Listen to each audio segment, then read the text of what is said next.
Jour de deuil mondial. Le fondateur de Dragon Ball Z est décédé aujourd'hui à l'âge de 45 ans. Il est jeune, il était jeune. Mais pour en revenir à Dragon Ball Z, je peux vous dire que pour moi c'est le meilleur manga du monde et il y a toute une génération qui a été éduquée avec ce manga. Honnêtement, c'était tellement des bonnes années, des bons moments quand on regardait ça le matin sur Dragon Ball Z. Peut-être que toi aussi, comme moi, t'as connu ça sur Dragon Ball Z.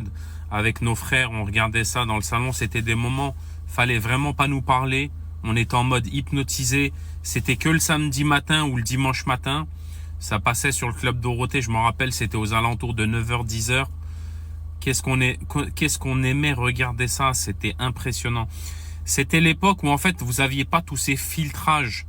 Vous savez, c'est une époque où on regardait des dessins animés ultra violents, où voilà, c'était ultra gore. Et nous, on aimait ça quand on était enfant. Il n'y avait pas tous ces problèmes d'aujourd'hui. Il faut pas dire ça, faut pas faire ça. Et ce dessin animé, il nous a éduqués. Il nous a vraiment éduqués. Il nous a appris des belles valeurs, du style, je sais pas moi, l'entraide par exemple. Parce que des fois, on voyait que Sangoku et Vegeta, ils étaient pas assez forts contre un adversaire.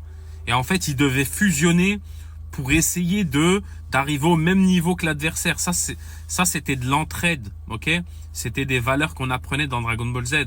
Où il y avait une autre valeur que j'aimais beaucoup dans Dragon Ball Z, c'était le fait qu'on peut arriver et être moins fort que l'autre, comme quand Sangoku il se bat contre Freezer.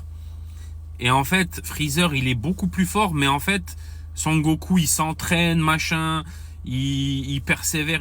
Au bout d'un moment, il se transforme en super guerrier. Et en fait, là, il devient meilleur que Freezer. Donc ça, c'était la valeur du fait que s'entraîner, travailler dur pour surpasser l'adversaire, c'était des trucs qui étaient possibles. Tout ça, on l'a appris dans Dragon Ball Z. Peut-être que toi aussi, si t'es de la génération comme moi, mais honnêtement, beaucoup d'émotions. C'est toute notre enfance, en fait. C'est comme, voilà, nous, on a grandi avec ça. Ça faisait partie de nos vies. C'était des trucs qu'on regardait souvent, que ce soit dans le Club Dorothée à l'époque, ou même des fois on essayait de regarder ça en streaming. À l'époque, on téléchargeait ça sur Emule. C'était une époque, ça fait bizarre de parler de ça. Ça me ramène en enfance, mais en tout cas, rest in peace, Akira Toriyama, tu nous as fait rêver avec ce dessin animé. Et voilà, j'espère que peut-être qu'il faudra invoquer les 7 boules de cristal pour que tu reviennes écrire des mangas. Enfin bon, c'est de l'humour tout ça, mais voilà. Franchement, beaucoup d'émotions. Ça nous rappelle l'enfance en fait.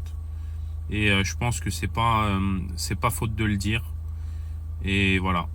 Est-ce que toi aussi t'as vu ça? Est-ce que toi aussi tu regardais ça dans le Club Dorothée comme moi ou pas?